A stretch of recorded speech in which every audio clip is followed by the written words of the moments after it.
પાકિસ્તાન બાદ હવે લતીફ અને દાઉદની પણ એન્ટ્રી થઈ ચૂકી છે। ખાડિયાના પૂર્વ ધારાસભ્ય ભૂષણ ભટ્ટ ફરી પાકિસ્તાન અને દાઉદનો મુદ્દો ઉછાળ્યો।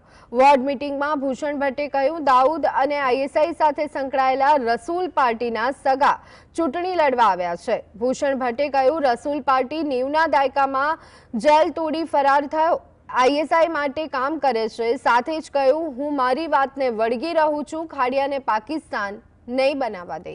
80-90માં ગુજરાત આખાની અંદર, દેશ આખાની અંદર આપણે બધાએ જ નામ સાંભળ્યું હશે, લતીફ સાંભળ્યું છે ને। સરકાર એ કેમ ચાલે? આ શહેરમાં પોલીસ શાસન તંત્ર બધું એના ઈશારા ઉપર ચાલે।